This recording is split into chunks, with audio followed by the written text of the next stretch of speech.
Hello everyone, how's it going? I hope everyone's doing well.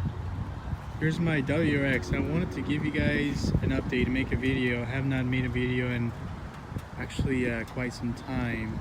As you guys can already see right away, I have added some new wheels to it, and I'm gonna go over some of the mods that I have updated on my car. So this is a 2019 WRX for those of you that are just watching my video today, and I have a couple videos before this one, and it was pretty much almost stock at that point in time. But today, as you guys can see, it already has some mods, and I'm gonna go over some of the lights or disc lights I may have on these. So these wheels are very nice. These are the Apex EC7s, 18-inch rims by 9.5 with a 38mm offset. I also got myself some Michelin Pilot Super Sports. These are amazing tires, guys. Really recommend. And let me see if you guys can actually see the size on these. These are 255, 35 by 18. So they're pretty good. I know that some folks go 265 on these, but I just thought 255 would be adequate for these. These actually lug nuts are the rays. They're aluminum, so you have to be careful on these, but they look really good. As you guys can see, the rim's kind of dirty. I actually took these rims to the snow. I don't know if that was smart on my part, but that's why they kind of look dusty in inside.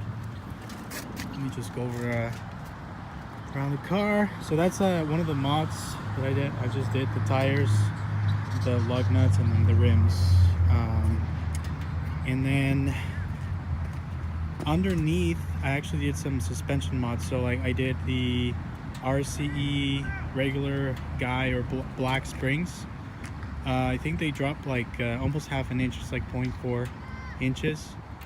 And let me tell you, those feel amazing. They're not, as you can see, it's not as aggressive, but they give you that performance. So that's what I was looking for. I wasn't going, I didn't want to scrape or anything of that nature. So I'm really happy with them. I also got the on the front, I got the white line end links, and on the back I did the parent end links, which were more pricier. And then both on the front and the back, I did white line sway bars. So I have sway bars, springs, and then end links on the suspension. And if we go around, I think I may remember. So in my first video, I didn't have a exhaust at that point in time. So I think I did change that as well. From now and then, as you guys can see, these are the nameless 5-inch muffler axle back. So I don't have a cat back, I only have an axle back. It sounds pretty good. There are plenty of videos out there that have already, sounds on it, so I don't know if I need to do a video on that. Kind of like just adds more junk into the YouTube feeds. But yeah, these are, I think, like 3-inch or 3.5 inch staggered tips. So here's the thing that I wanted to give an update. So about 2 weeks ago, I bumped into someone. As you guys can see, it sucks. It's not that big of a deal, but yeah. So basically, I was driving, and then oh, by the way, here's a sticker with the rising sun from Japan. I thought it looked kind of cool in there. Initially, I was gonna put that sticker there, but as you guys can see, it was kind of hard to fit it so it doesn't show. But I'm planning to do just a simple sticker so I can not show that. It's just paint.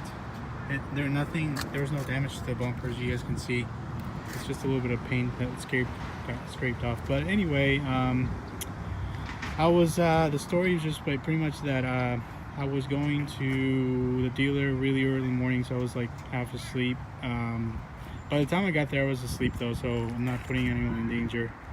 And the dealer was closed all over, so I couldn't go in the dealer, and I was just like kind of like making turns, like, okay, when are you gonna, it's past 8 a.m. in the morning, when are you guys going to open the dealer? And then you know, once I decided to just park right outside the gate, I backed up, and then during that time there was a forester that creeped up behind me, and it was like so quick that I literally just bumped into him.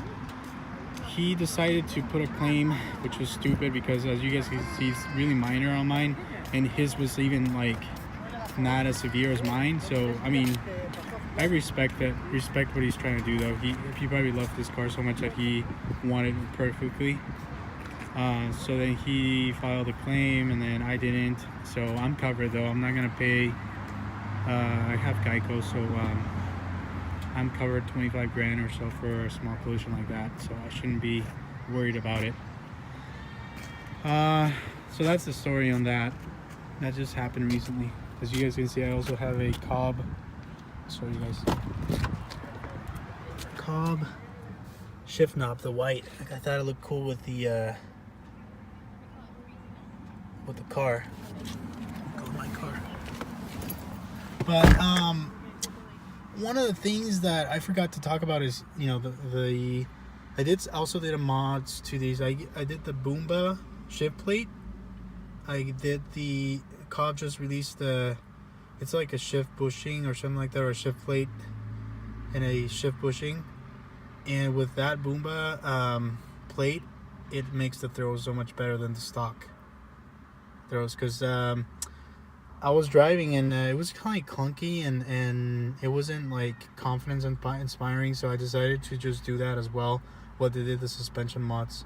And by the way, shout out to AQ Motorsports, which did the job. They used to do my work for my STI. I still own a Subaru 17 limited STA. It was beautiful, limited. So I have made some comments to some folks that compare the WRX to the STI. I can tell you, with all those mods, I don't have any engine mods on this car, and I don't plan to do any other mods to this car. I think I never will. I'm not gonna do any mods to the engine because I don't want to lose my warranty. And then on top of that, I don't know if I'm gonna keep this car because I want to buy a house, and if it's the variable that kind of determines whether I can own that house here in Southern California, I'm probably gonna have to review if I'm gonna keep this car, because my ultimate goal is to, you know, I've had this car for a while, and it's a wonderful car for what it is. It gives you good MPGs, and it's, you know, it has good performance. And even with the mods, the suspension mods, it still doesn't feel as connected to the road as the STI, which is kind of outrageous that, you know, you would have that out of the box with the STI. So yeah, that's like my goal. But I want to give you guys an update with this car. I'm gonna probably go outside to do one last walk around, but I do miss my STI. It was a beautiful car, and I do want to get that in the future. Like, I don't know if I want to buy it when it's still. I really love the EJ. I didn't give me problems at all, and I had mods too. So I think as long as you maintain it well, you know, one doesn't abuse the car, I think it should last for a very long time if you take care of that. I don't know when they're gonna release a new STI, probably in 2020 or 2021. In my mind, I'm thinking, like, you know, that engine, yeah, it's been used for a very long time, since, like, you know, we got it in the US. However, I think refinements go a long way. So, you know, that engine was used for a reason. So it didn't change because it worked, and, you know, it still gives you plenty of power. And, you know, if it's not broken, why fix it? So if they do decide to go with an engine like an FA20 base, I don't know if I'm gonna like that sound. I mean, it sounds cool with this FA engine with an exhaust, but there's nothing. It doesn't compare to the sound of the EJ. It's just really awesome, and I do miss that aspect of that car, plus the other aspects of the STI performance wise. Anyway, guys, I didn't want to make this video too long. I kind of wanted to give you guys an update, and if you guys have any questions, please ask away in the comment section. If you guys like this video, go ahead and do that. And then if you guys want to subscribe, if you're a new viewer, go ahead and do so. Appreciate that support. Thanks guys, have a good one.